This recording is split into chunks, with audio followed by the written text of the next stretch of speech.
Hey everybody, welcome back to the Eerie Cast. My name is James. With me is Chris, What's up, everyone? What's and up? today we are watching Nuke's top five scary horror movies based on true stories, which is kind of right up our alley. We love horror movies, watch them all the Yeah. time. So it's interesting to see what are some of the inspiring true life events to those movies. You excited? All You right. look excited. Yeah. I love horror movies. I should say horror sci-fi movies. I like. Oh, like Event Horizon? Yep. I love Horizon. So for people out there, that's my favorite movie. I can watch that movie all the time and never get bored. Yeah, serious. We still gotta see if we can find that like weird director's cut of it. Yeah. Oh, the comic book is also coming out Oh today. yeah. Oh, it's Today it today? comes out. Ooh. Yeah, today it's gonna be available at Golden Apple. Are you gonna swing by and So try to get a copy? today, and I'm not sure if I have time today, but tomorrow I'm gonna for sure I'll stop by. Nice. 5 horror movies based on true events. Nightmare on Elm Street. What? In the Nightmare on Elm Street film series, horribly burned murderer Freddy Krueger invades the dreams of his unsuspecting victims and kills them in their sleep, which then causes them to die in real life. Turns out the idea of someone's death being caused by a nightmare is not fictional. In fact, Nightmare on Elm Street was inspired by a very real news story. In 1981, 26 healthy men from the Asian country of Laos died in their sleep, usually Huh. screaming out just before death as if they were having a terrifying dream. Ooh. Doctors and scientists couldn't understand what had caused the deaths or why the condition only affected Laotians. Physicians began to label the deaths as, quote, nightmare death syndrome. Huh. While studying the The heck? strange nightmare death syndrome, Professor Shelley Adler was told by one Laotian man, quote, when Laotians don't worship properly, then the spirits of their ancestors don't want to protect them. That's why the evil spirit is able to come and get them. Child's Play. The Child's Play series. When did Nightmare on Elm Street come out? 86, 84, 86, maybe around there. Huh. What's interesting about it, he said that uh people were dying in their dreams, right? But wasn't it too supposedly there was actually a guy also getting children or something like that? Like it was based on that as well, or no? It could I'm be not like a sure. collection of things. Like there was actually a guy literally like killing, not necessarily in the dream, but killing people. And Right. they kind of they brought it. The Nightmare on Elm They Street came out in actually. 1984, so I mean it could be a combination of the two. Mhm. Like, whatever Wes Craven heard about the Laotians dying in their nightmares, and then And then you guys just brought it together. Yeah, yeah, yeah. yeah, Because you got to think about a lot of the times, a lot of these directors, it's from things that they see. You know what I mean? right, yeah. So, I mean, usually, like you said, even the weirdest movies are kind of based on true stories, or at least like references to some stories. Hmm. Of movies is about a serial killer who uses Haitian voodoo to possess a child's toy, a doll named Chucky. It soon becomes apparent that Chucky is not your ordinary doll as he begins to terrorize the family. You stupid, you filthy son! Well, the story of Chucky the possessed doll was inspired by the story of Robert the doll. Robert Oh, the Yeah. doll Okay. was Okay. given For to sure, Robert this one I Eugene know. yeah, you Yeah. remember Robert the Doll? Yeah. Yeah. Yeah. Otto as a boy. One I've rumor been said that trying the to doll had been buy given to Otto. the doll. Oh, the Chucky doll? When yeah, I've been wanting to buy it, but I just haven't found the price right. But I've been wanting to get it. Um, I've seen it for $500, and then the Ooh. lowest one I've seen is maybe like $300, which I was more tempted to. But if I can get it for like 180 around there, almost $200, I think I'll pull the trigger and buy it. Like Ooh. legit. Yeah. You know, doll. Hmm. But I don't know. I just can't find it for the right price, basically. Right, right. How about can you find one of those like My Buddies or whatever? Wasn't it more based off of like the My Buddy dolls from the 80s? I'm pretty sure that one's pretty expensive. I'm assuming 'cause I'm that's sure now, nostalgic. yeah. Yeah, it's probably gonna be like over $500 for that. I mean, that's good though. If you could get that one, the original one, that'd be nice. By a Haitian maid who disliked the family and cursed the doll. As a boy, Otto could often be heard talking to the doll, always referring to Robert as if he were real. Visitors to the house claimed to hear small footsteps coming from the attic where Robert was kept, and the doll would often be found in a different room with no explanation as to how it got there. Otto kept the doll until his death. Robert the doll now resides in East Martello Museum in Key West, Florida. Huh. The museum receives hundreds of Okay, I letters thought about the Zach doll had it. every year. Hmm? I thought Zach had it from the Ghost Adventures. I thought he had it on his museum. That's what I thought. I don't know. I don't remember. I think it's here at the Key West Museum thing. Mm-hmm. But Not bad. they don't come from fans. In fact, the letters are usually written apologies to Robert the doll. The writers claim that after visiting the museum and either laughing at or making fun of Robert, they experienced horrible bad luck, including accidents and bad health. They believe that they have been cursed by the spirit of Robert the doll. In this clip taken in the museum, many believe that Robert can be seen blinking on camera. Yeah, we saw This this. was not noticed by the original poster of the video. It was actually later pointed out by observant YouTube commenters. The hills have eyes. Now, do you believe in The stuff Hills like Have that? Eyes Would is you about be kind of like making fun of it, or are you the type of person to be like, nah, I'm not gonna I wouldn't mess with that? chance it. If that Yeah, makes sense. If they're like, yeah, hey, if yeah, you make fun of this specific doll, you can have misfortune. yeah. You Then wouldn't I'd be want like, to do okay, that. cool. I'm not gonna make fun of that doll then. Yeah, yeah, yeah, In fact, we did it like an apology on this channel. I think in the last whatever video it was that we had Robert the doll on. yeah. Because I think we said something, and then later on it was like, oh yeah, if you make fun of him, you're gonna have bad luck. And it's like, oh crap. So we're like, we apologize, Robert the doll. We're sorry for what we said. Yeah. All right. a group of cannibalistic mutants living in the Nevada desert. They murder and feed on any travelers unlucky enough to pass through their hillside home. I don't think While we've the seen this actual movie, huh? origin of this story doesn't come from the hills of Nevada, it comes from the hills of faraway Scotland. Scotland. Hey, we never seen that movie, huh? That movie that they're talking about right now. I have. I don't think I ever. I maybe seen parts of the original, but I seen the remake. The remake was decent, but I don't know. It's a weird, Could- slow burn, kind of creepy thing. But I thought it was based on like more American folklore stuff. Like Oh, what I remember, it was like whatever when they were first testing the nuclear bombs or whatever. They wanted these people in Arizona or New Mexico, whatever, to get out of there, and the people were like, no, we're not leaving. Like this is our home.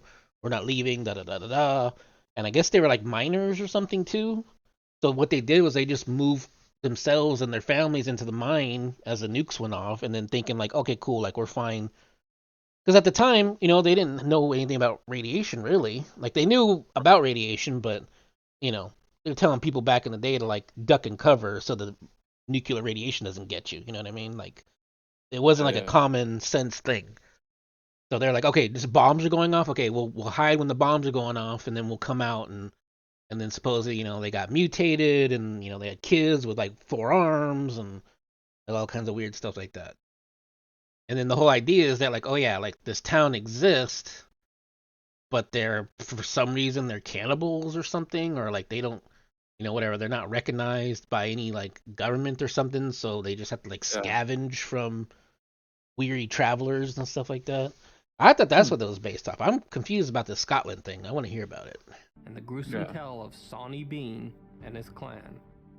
Alexander Sawney Bean is said to have been the head of a clan of 50 people living in a cave in the Scottish hills during the 15th century.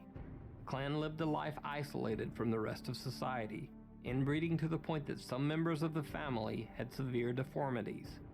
Sawney Bean and his clan are said to have murdered, mutilated, and even eaten over 1,000 people who traveled near their home. Huh. The clan was finally captured by a posse sent out by King James VI of Scotland. Allegedly, The entire clan were taken to Glasgow and Leith, where they were severely tortured and then executed for their crimes.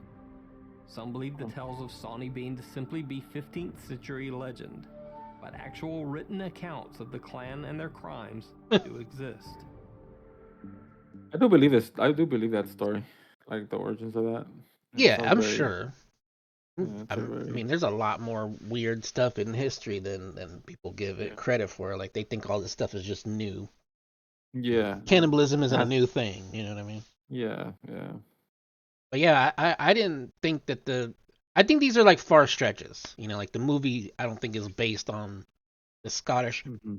historical story. I think it is based on whatever urban legends of actual American towns of mutants and stuff like that. Because I don't know if they were supposed to be inbred. I thought they were just like freaky mutants. I'm not sure now. I don't remember. Yeah. Yeah. Hmm. Psycho, the Texas Chainsaw Massacre, and Silence of the Lambs. Huh. Now you may be wondering why I included all of these movies into one entry. Well, that's because of the simple fact that all three of these movies were inspired by one gruesome true story. The life of deranged serial killer, Ed Gein.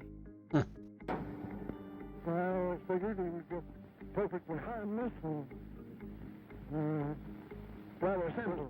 Ed Gein, also known as the Butcher of Plainsfield, was arrested on November 16, 1957. When police searched his house, they found an absolute horror show. Ed Gein's furniture was handmade from human bones and covered with human skin. There were skulls that Gein had hollowed out and was using as soup bowls. There were body parts stored in bags and boxes. But perhaps the most bizarre of all... God, could you imagine the smell? Can you imagine sitting in a leather chair made out of human leather? That's ooh. That's disgusting. The authorities found female masks and I felt like back costumes made of then, I actual felt like human... you can get away with more with murder. You know what I mean? I feel like it would be more easy. Like in the 40s and stuff like that. Yeah. Because there was no DNA, there was no cameras like that. You know what I mean? So I feel like if you were killing people, people wouldn't know until years later. You know what I mean? Yeah. How did they? I don't even. I don't. It's weird. I keep hearing Ed Gein's name, but I don't Yeah, even know. 28 talks about that all Yeah, the but I don't time. know like really the history of it. I don't really know. Yeah, I mean, like how he got caught. I don't really remember any of it. But I keep hearing his name over and over again. is there a movie? We should watch like a movie. Maybe there's like some movie of him. I'm sure there is. We probably gotta find something. Yeah. and skin. Presumably, Ed Gein would wear these human skin suits when lounging around at home. When questioned, Gein said that he had started building his quote, woman suit after his mother's death because he wanted to become his mother. Ed Gein was deemed mentally unfit to stand Oh, trial interesting. and died in an insane asylum years Was it? later. But his grotesque... Pause it. So you saw what it said? It said that he was trying to become his mother. Yeah. So if you know how I watched the Bates Motel, that Yeah. show based on that cycle, he also tries to do the same thing. After he killed his mom, he tries to become the mom, Huh. Okay, kind so of like that's the where same all these thing. But references are coming from yeah, Ed that's why he Gein. kind of brings it. Yeah, that's why he brings everything. It kind of makes sense now. Yeah. Huh. legacy of real-life murders, grave robbings, and insanity went on to inspire the fictional characters of Norman Bates in Psycho, Leatherface in the Texas Chainsaw Massacre, and Okay. Buffalo Bill in the Academy Award-winning movie The Silence of the Lambs. Yeah, it It rubs the lotion on its skin or else it gets the hose again. The yeah. Possession. Okay. The 2012 horror movie The Possession might not be as I've popular seen as that some movie. of the other titles Yeah, I've on never this seen that list, one. but the true story behind the movie might be one of the creepiest tales of all. The Possession movie is about a young girl who gets an antique box that is haunted by an evil spirit. Turns out the ancient case is called a Dybbuk box and is used to Oh. trap demons, keeping them locked inside. Ooh. Well, the real-life story of the Dybbuk box came straight from the internet, or more specifically from the online auction site eBay. An antique collector named Kevin Manis offered a wine cabinet for sale. He claimed that the wine cabinet was purchased from the estate of a deceased 103-year-old Polish woman and carried a horrible curse of an evil spirit. He said he wanted to get rid of the Dybbuk box after many strange misfortunes had befallen him and his family, including his mother having a stroke after he had given her the cabinet as a gift. While the box was in his home, Kevin claimed to have violent nightmares from which he awoke with scratches and bruises. And later he even claimed to have seen, quote, strange dark creatures lurking around his home. Now, as weird of a sales pitch as that might be for an eBay item, apparently someone did want the Dybbuk box. Kevin Mannis sold the cabinet to a student named Iosif Nietzsche. However, Nietzsche put the box back up for sale on eBay only 8 months later, after he and his roommates began having bad luck and nightmares similar to the ones Kevin Mannis had. The Dybbuk box was then bought by Jason Haxton. Haxton claims that after owning the box, he began to break out in welts and hives, and even occasionally coughed up blood for no reason. Haxton says that eventually he just decided to seal the Dybbuk box inside a metal container and bury it in an undisclosed location. He has never told anyone where he buried the Dybbuk box. That is interesting. You ever heard of that one? I never heard of that one before. Yeah, I've seen the movie. Oh, I've never seen the movie. I don't remember if I seen the Possession movie, but I remember seeing a movie specifically about the Dybbuk box. Oh. But it's like a Jewish demon. And that's the thing sometimes when you buy stuff at, let's say, Goodwill, for example, a lot of times you don't know their history, especially if it's like a creepy little statue or something. You're like, no, I'm not. You're like, this is cute. It's like, yeah, it murdered 5 people. Yeah, because the other day, I think it was like a couple months ago, I went to the one right here in Hollywood, and there was a weird, like a weird statue. It was black, and I looked at it, I was like, oh, it looks cool. And I was like, no, I'm not gonna buy something like that and take it home, you know? It was kind of like it looked kind of like a goddess statue, you know, like the Greek type of statues. Oh, okay. But it was black. And what was weird about it, and what's trippy about it, that in the top, so let's just say there's water, right? Uh-huh. There was something you can open, and it had a weird scent inside. I was like, what the hell? But I wouldn't want to buy something like that and just have it right here in my room. You know what I mean? Because it looked old, really old. Yeah, that's kind of freaky deaky. Yeah. Did you try looking it up and stuff on the internet, or? Yeah, but there was nothing coming out. Like I would try to scan it, but nothing was coming out. So I don't know. And you definitely don't want to have something. You don't want to have something like that in your room, you know. You should have taken a picture of it. Yeah, I didn't think much of it. That's what I'm saying. I just thought it was I just looked at it. You know what I mean? I just didn't really think much of it. So you're freaked out by it, but you weren't thinking about it though. Yeah, no, it wasn't. It wasn't that enough for me to like take a picture. And I don't know the type of person. All right. I mean, you could have been the brand new owner of some freaky deaky goddess thing would have granted every one of your wishes or something. Imagine.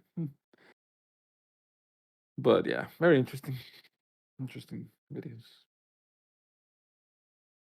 Yeah, I don't know. I don't know if all of these are based on true stories for movies and whatnot. I mean, like I said, some of them I think are a little bit more far-fetched than that. But I mean, historically true stuff. That's interesting. Yeah. Would you buy stuff like that? Like something creepy at a antique, or no? You're not the type of person either. No, not really. I mean, we do have like antique stuff in the house, but like nothing creepy. Yeah, nothing weird, nothing creepy. Okay, yeah. Just normal antiques, basically. Yeah. It's always interesting because you go to like not even Goodwill, like we go to different little spots that are out here, and then find like a plate or a teacup or something weird like that, and then look it up. Yeah. You buy it for 25 cents, and you find out, oh crap, like this is like if you had the whole set, it'd be worth like thousands of dollars or something, Yeah.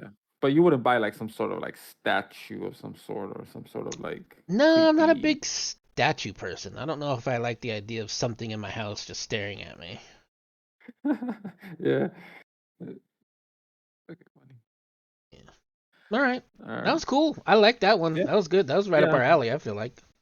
For sure, yeah. Well, thank you everybody for joining us. We've been the Eerie Cast. Please like and subscribe, and stick around for more videos. Bye, Absolutely. Sanic.